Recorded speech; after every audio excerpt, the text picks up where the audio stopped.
special ngayon ay Egg Benedict with ham. Ang gagamitin ko ay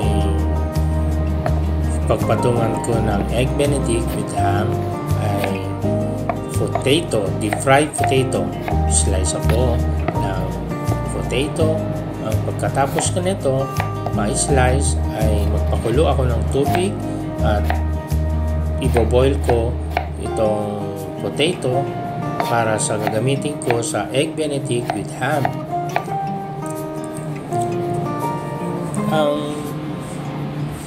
Ngayon ay inilalalaga ko na siya at tinatanggal ko na yung tubig para i-drain, and then ipai-rest ko ng ilang minuto. Tapos ngayon ay gagawa ako ng para sa gagawin kong Hollandaise sauce. Yung egg yolk lang ang kinuha ko dito. Siyempre isang order lang yung ginawa ko at saka trials, tatlong egg yolk lang ang ginawa ko. At habang hinintay ko at nagpakulo ako ng butter, at ang ginamit ko lang dito ay hindi na ako ng boil na doon sa regular na ginagawa na pagpakulo ka ng water para doon mo ipatong yung kaserola na kung saan mo i-whisk yung egg yolk. Pero ang ginawa ko ay direct na sa fire na slowly lang naman ang ginawa ko dito. Kaya i-whisk ko siya sa spoon kasi tatlong piraso lang naman yung ginawa ko. Parang gumawa lang ako ng trials dito sa special ko for today sa Marriott dito sa trabaho ko. Habang wini-whisk ko at tinitignan ko yung thickness,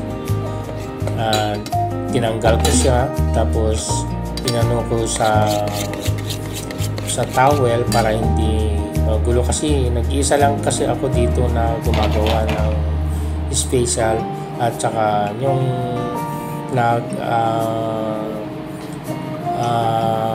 pan fry ako ng veggies, yung bell pepper at saka yung red onion, tsaka talagang i-crispy ko siya para yung flavor yung isosote ko yung ginawa kong potato dun sa ginawa ko kanina. Habang hinihintay ko ng pagka ng veggies sa kawali, at siyempre dinagdagan ko rin ng asin dyan, at saka yun, kinuha ko na yung yung slice ko na potato, tapos i-deep fry ko siya kasi optional lang naman yung ginawa ko na special ko kasi pang madalian lang naman ito, hindi ko na i-roast, at saka optional naman to, pwede naman sa roast, i-roasting mo siya, pwede naman sa i-deep fry mo talaga siya. Pero usually ang ginagawa namin sa trabaho namin before ay sa deep fry, at saka ngayon habang tapos ko na yung deep fry ng potatoes, gagawa naman ako ng bread. Ang ginawa kong bread ay slice bread, yung white bread ang ginawa ko dito. Tsaka optional lang naman itong ginawa ko kung saan yung madali sa akin kasi special menu lang naman to na parang special of today, special for today, parang gano'n. Yan, tapos dinifry ko na siya na golden brown, tapos doon ko na ihalo ngayon yung pinagsotean ko ng veggies, ng bell pepper, onion, at na-crispy na siya, tapos saute ko na siya, tapos titimplahan ko na siya ng asin, tsaka mga butter, tapos siyempre saute, tapos yung ginawa ko dito na sa pan fried potato na yun yung gagamitin ko sa Egg Benedict with ham, tapos i-grill ko siya yung bread para at least tapos nilagyan ko ng butter yung bread, tapos yung ham naman grinid ko. Yung isang slice lang naman ang ginamit ko dito na ham. Tsaka habang inagano ko yun, sinusutay ko kasi tansyado ko naman yung kung ano yung pagkaluto yung pagsutay ko ng potatoes, so kasama yung veggies na pinan-fry ko kanina. Tsaka ito inisip ko na dyan kung ano yung gagamitin kong plato o plating, kasi ipipicturan ko tapos papatasting ko yan, tapos ito ipi-plating ko na siya. Ito yung pan-fried potato with veggies na niluto ko kanina. Tsaka ito madalas ko namin ginagawa talaga to sa Grand Cayman, sa Fidel Marpi. Ako nagtrabaho dati na breakfast Irish fast food bar restaurant sa Grand Cayman, Fidel Marpi. Yun, i-set up ko na siya, tapos i-plating yan, i-plating ko na siya dyan, tapos titignan kung ito talagang ano naman to, maano sa brunch na breakfast talaga ito sa mga English, mga European, kilala to sa kasi parang sikat sa kanila itong breakfast potato na egg benedict with ham. Yan, nilalagay ko na yung ham doon sa ibabaw ng sliced bread na ginawa ko kanina. Grinil ko yung sliced bread.